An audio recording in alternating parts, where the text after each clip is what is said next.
You've now turned the system prompt into a tight interface contract, and you're using few shot and chain of thought only when they earn their keep. But a contract is only as good as what it actually returns. In this next module, we'll define output schemas that downstream code can trust, validate them so the system fails closed, extract structured data from messy input, and measure whether the whole agentic setup is really performing. By the end of this module, you can define an output contract downstream code can consume, validate the contract in code and fail closed, extract structured data from unstructured input reliably, and evaluate whether the agentic system is actually good. Here is how this module builds up. Structured output means forcing the model to emit JSON that conforms to a schema you define, using tool use. This eliminates syntax errors, no more missing brackets or unquoted strings that crash your pipeline. But it is not a correctness guarantee. The distinction people get wrong is thinking schema compliance means the data is accurate. It does not. A total that does not match line items is still valid JSON. The schema enforces shape, not truth. Without structured output, your model might return prose when your code expects JSON.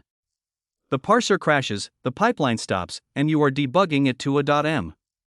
Even with valid JSON, if you mark every field required, the model will invent values for missing data, a discount that does not exist, a tax rate it guessed. That corrupts your database and your business logic. The cost is not just a failed call, it is bad data flowing into production systems, eroding trust, and requiring manual cleanup. Take the case of invoices where you do not know the type in advance. You set tool choice to any. This forces the model to call a tool, so you always get JSON, but it can pick the right schema from your definitions. The alternative, auto, loses because it lets the model respond in prose when it is unsure, and then your parser breaks. Forcing a specific tool name loses because you are guessing the invoice type. If you guess wrong, the model either forces data into the wrong shape or refuses to call. The cost is you must design a schema flexible enough to handle variation. The other cases, nullable fields and the enum fix, are on the page.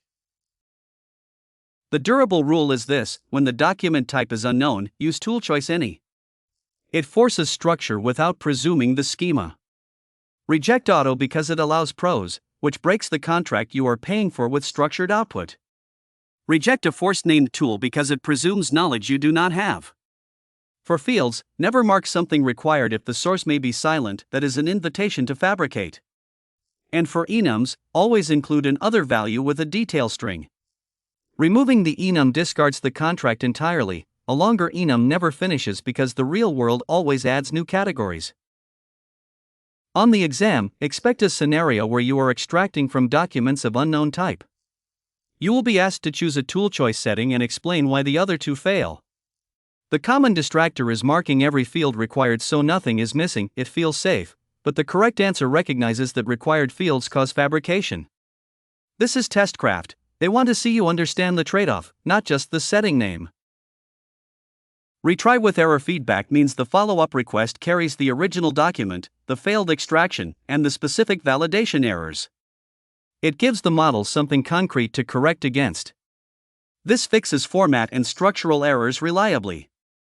But it is not a magic wand, it cannot fix information that is absent from the source.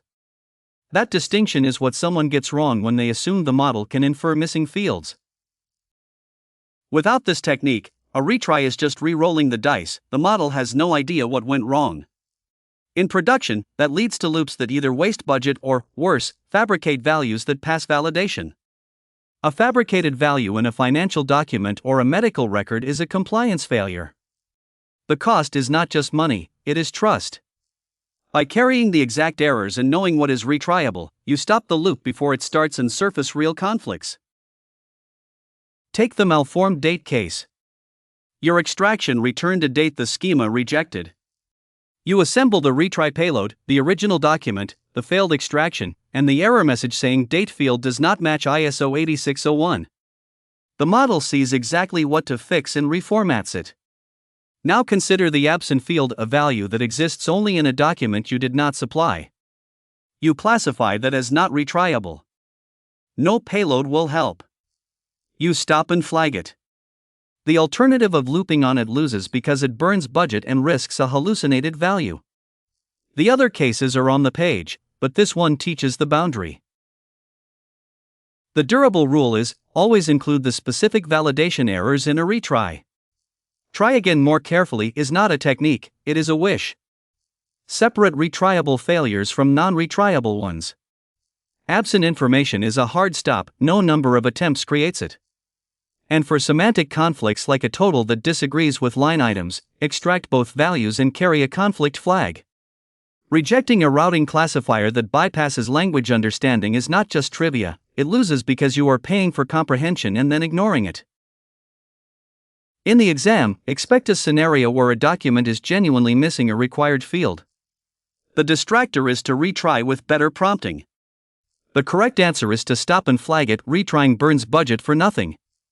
They will also test the semantic conflict, a total that does not match line items. The answer they want is to extract both and carry a conflict-detected flag, not to silently pick one.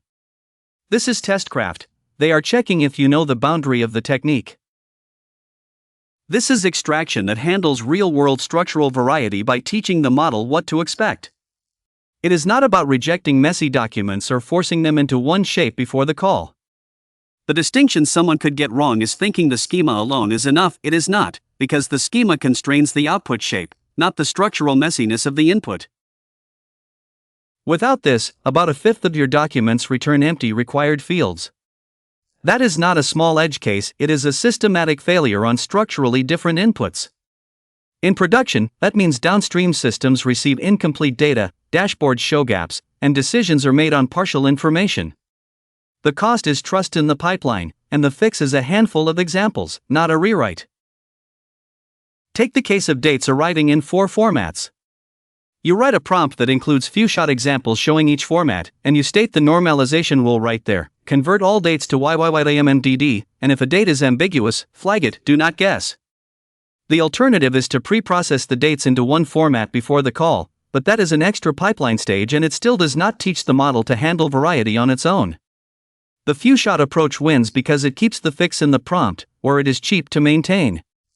The other cases, inline citations, narrative versus tables, methodology and a footnote, follow the same pattern, and they are on the page. The durable rule is, when extraction fails on structural variety, add few-shot examples that demonstrate that variety. Do not reject documents that do not match, because that loses data and creates a silent failure mode. Do not pre-process everything into a canonical form, because that adds a brittle stage and still does not teach the model to handle variety. The reason is cost. Writing 3 examples is cheaper than building and maintaining a pre-processing pipeline, and it keeps the intelligence in the model where you are already paying for it. On the exam, the distractor that catches people is the option to pre-process documents into a canonical form or reject non-conforming ones. It sounds like good data engineering, but the author calls it out as an expensive way to avoid writing 3 examples. The test wants you to recognize that the fix is in the prompt, not in the pipeline. This is testcraft. When you see extraction failures, reach for few-shot examples first. This is evaluation designed to find the failures a headline number hides. It is not a one-time accuracy check or a self-review loop. The distinction people get wrong is thinking that a high aggregate accuracy means the system is good everywhere. It doesn't. You must segment, you must use an independent reviewer, and you must keep sampling even after you reduce human review. Without this, you get silent production drift. The pipeline reports 97% accuracy, so you drop human review. But that number is a weighted average, the common, easy cases dominate it.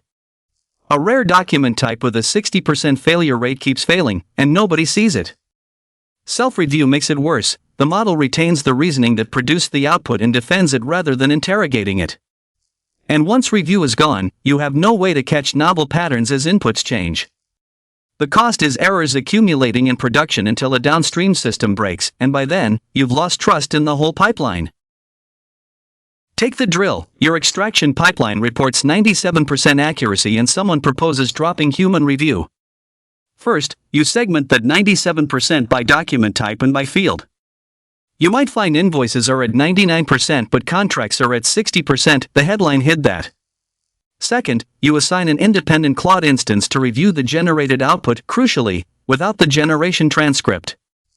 You reject having the same session review itself because extended thinking and check your work prompts still carry the original reasoning. The model defends, it doesn't interrogate.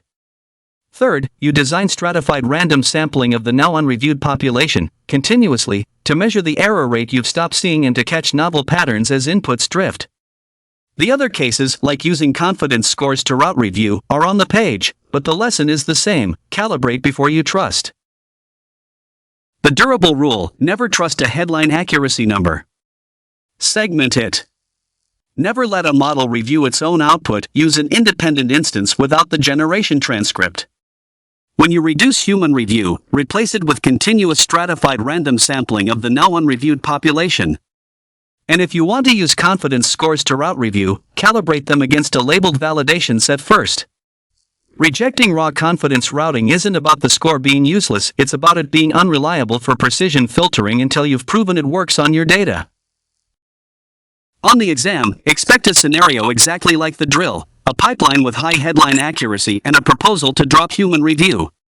The distractor that catches people is choosing self-review or raw confidence routing. Both feel efficient, but the correct answer always involves segmentation, an independent reviewer, and ongoing stratified sampling.